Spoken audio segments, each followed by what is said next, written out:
नमस्कार दोस्तों, आज की न्यूज में आपका स्वागत है। दोस्तों, 3 दिन से जो लड़ाई ईरान और पाकिस्तान के बीच चल रही थी, आज उस पर बहुत बड़ी खबर आ रही है। इस खबर के बाद दुनिया में शुरू हुई तीसरी लड़ाई फिलहाल रुक गई है।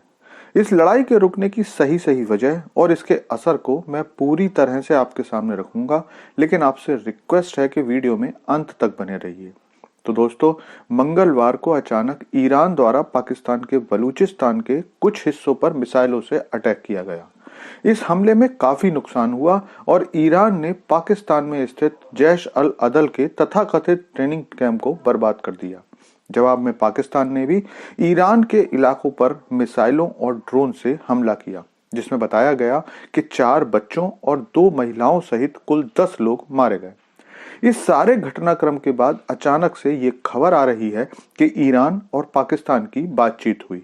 अब ईरान की तरफ से ये बयान आया कि ईरान और पाकिस्तान इस लड़ाई को खत्म करने पर सहमत हुए हैं। ईरान की तरफ से बयान आया है कि पाकिस्तान हमारा भाई है और हम दोनों देशों का दुश्मन इजराइल है, जिसके बाद पाकिस्तान ने अपने राजनयिक संबंध फिर से ईरान से कायम कर लिए। लेकिन एक मिनट, ये कहानी का एक पहलू है। असली पहलू अब मैं आपको बताता हूं कि भला अचानक इतनी बड़ी कार्यवाही के बाद ईरान शांत कैसे हो गया, क्योंकि इससे पहले तो ईरान ने पाकिस्तान के हमले को नाकाबिले बर्दाश्त बताया था। इसके अलावा दोनों देशों का सबसे करीबी चीन भी इनके व्यवहार को देखकर समझौता कराने के अपने प्रयासों से पीछे हट गया था। और इतना ही नहीं, ईरान ने तो अपने भारी हथियार और मिसाइलें पाकिस्तान से लगे बॉर्डर पर तैनात भी कर दिए थे।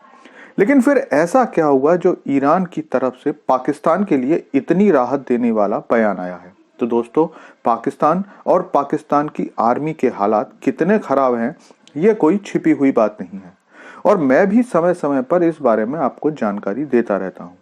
लेकिन इधर कुछ समय से पाकिस्तान सरकार और पाकिस्तानी सेना जो भारत को 2.5 फ्रंट पर लड़ाई करने की चेतावनी देती थी, वो खुद 3 तरफ से घिरी हुई है। इनमें पहला फ्रंट भारत यानी कि पूर्वी बॉर्डर है, जहां खुद पाकिस्तान ने पिछले दिनों फिर से गोलीबारी शुरू की थी और जिसका जवाब भी भारत से मिल रहा है। मतलब पाकिस्तानी सेना का एक मजबूत हिस्सा पूर्वी बॉर्डर पर भारत के साथ व्यस्त है और दूसरी ओर पाकिस्तान के लिए तालिबान ने भी पश्चिमी बॉर्डर पर अपनी सेना खड़ी की हुई है, जो लगभग रोज पाकिस्तानी चौकियों पर पाकिस्तानी सैनिकों को मारते रहते हैं और कई बार तो अपहरण भी कर लेते हैं। जिसके बाद अब तो पाकिस्तानी सैनिक चौकियों से भी भाग जाते हैं और वो भी बिना किसी तालिबानी लड़ाकों से लड़े हुए, मतलब अपनी जान बचाकर भाग जाते हैं। और तीसरा फ्रंट है घरेलू फ्रंट, जहां पाकिस्तानी सेना इमरान खान और उसके समर्थकों से तो लड़ ही रही है, साथ ही सिंध, बलूचिस्तान और पीओके में भी आजादी की लड़ाई लड़ी जा रही है। इन्हीं कारणों से पाकिस्तानी सेना की जो इज्जत पहले पाकिस्तानी नागरिकों की नजरों में थी, वो लगभग खत्म हो चुकी है, जिसे दोबारा कायम करने के लिए पाकिस्तानी सेना ने ईरान पर अटैक तो कर दिया। लेकिन अब खबर निकलकर सामने आ रही है कि पाकिस्तान का यह हमला ईरानी सेना या ईरानी लोगों पर नहीं हुआ था, बल्कि इस हमले में तो पाकिस्तानी मिसाइलों और पाकिस्तानी ड्रोन्स ने अपने ही नागरिकों को निशाना बनाया था। और वो क्यों और कैसे, चलिए बताता हूं। दरअसल ईरान की न्यूज एजेंसी इरना ने जानकारी दी है कि ईरान स्थित सिस्तान और बलूचिस्तान प्रांत के उप सुरक्षा और कानून प्रवर्तन अधिकारी अली रेजा मरहमती ने कहा कि जो 10 लोग पाकिस्तानी स्ट्राइक में मारे गए वो पाकिस्तानी थे और ये पता लगाने की कोशिश की जा रही है कि ये लोग पाकिस्तानी सीमा पार करके ईरान में कैसे दाखिल हुए। अली रेजा मरहमती ने कहा कि इस हमले के पीछे के मकसद की जांच की जा रही है और जल्द ही इसके नतीजे घोषित किए जाएंगे। इसका मतलब साफ है कि पाकिस्तानी सेना ने यह हमला पूरी दुनिया और खुद पाकिस्तानी जनता में अपने रसूख को दोबारा कायम करने के लिए किया था।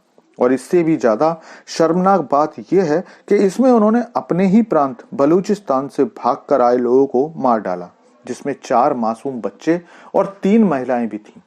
हालांकि ये कोई पहला मौका नहीं है जिसमें पाकिस्तान ने अपने ही मासूम लोगों को अपने सम्मान के लिए मार डाला हो। ऐसा रोज ही बलूचिस्तान, सिंध और केपी के जैसे प्रांतों में होता रहता है, जहां पाकिस्तानी सेना अपने ही नागरिकों को आए दिन मारती रहती है। लेकिन खुद के सम्मान को बढ़ाने के लिए इस तरह से मिसाइल और ड्रोन हमलों द्वारा मासूम लोगों को मारना सचमुच बहुत शर्मनाक है। लेकिन इस मुद्दे पर आपकी क्या राय है, कमेंट करके बताइए। Thanks for watching video.